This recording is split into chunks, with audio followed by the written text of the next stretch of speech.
Hello, everyone. Welcome to the News Browse News broadcast.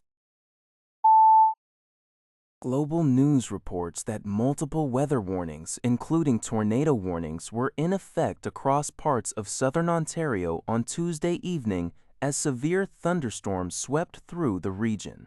Environment Canada issued alerts for areas such as Brantford, Simcoe, Delhi, Norfolk, and Woodstock-Tillsonburg, Oxford County, warning of possible tornadoes, destructive winds up to 130 kilometers per hour, and large ping-pong ball-sized hail.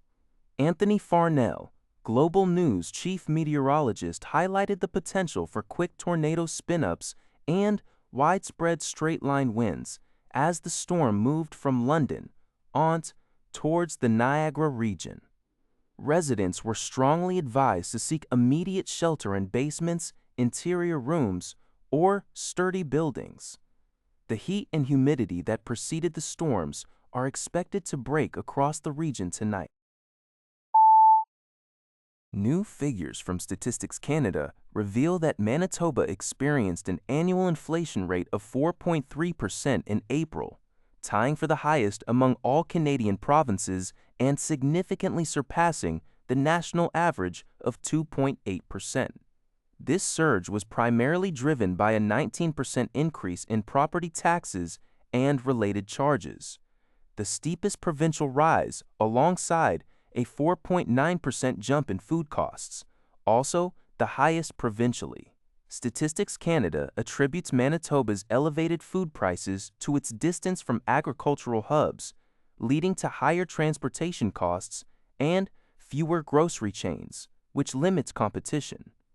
The province's NDP government, led by Finance Minister Adrian Sala, contends that its recent cut to the provincial fuel tax and increased tax credits for renters and homeowners are helping to mitigate the situation.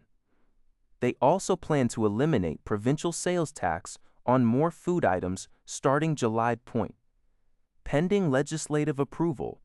However, the opposition Progressive Conservatives, through finance critic Lauren Stone, argue for broader income tax cuts, citing Manitoba's comparatively higher provincial income and education property taxes amidst soaring utility, gas, and food prices. This has led to political contention, with Sala urging the Tories to pass the budget implementation bill promptly to enact the food tax cut. Premier Wab Keen has indicated further relief measures are being considered, including a temporary additional fuel tax cut or a direct subsidy for healthy food. This report comes from the Canadian Press. According to Global News, Premier Doug Ford's ambitious plan to redevelop Toronto's waterfront, including a significant expansion of Billy Bishop Toronto City Airport, faces strong opposition and concerns from city officials. Ainley Zonina, director of Waterfront Secretariat, warned a Queen's Park committee that increasing the airport's passenger volumes fivefold to 10 million annual travelers would have substantial implications for downtown traffic, transit congestion, and could severely degrade water quality in the harbor, especially given other planned attractions like a redeveloped Ontario Place. The proposed Bill of 110 would transfer governance of the airport from the city to the province, a move Mayor Olivia Chow called a land grab. Critics highlighted the lack of a business plan and environmental or health studies for the expansion, which is intended to be privately funded. Transportation Minister Prabmeet Sarkaria defended the project as a nation-building initiative to boost the economy and passenger choice, dismissing safety concerns as ridiculous. However, environmental and health groups also voiced worries about pollution and bird strikes. Global News reports that a man in Mission, Fraser Valley, was injured during a black bear attack outside his home.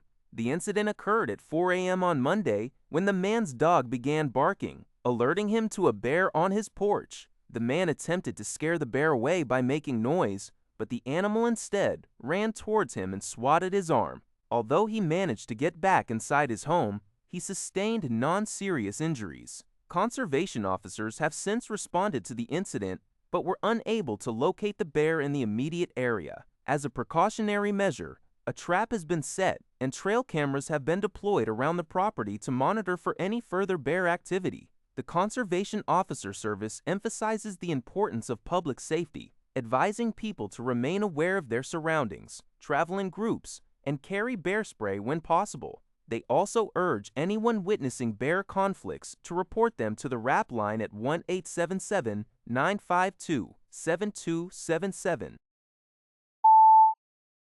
CTV News reports that BC Premier David Eby is calling for Prime Minister Mark Carney to demonstrate the same level of enthusiasm for British Columbia's projects as he has shown for Alberta's recent deals.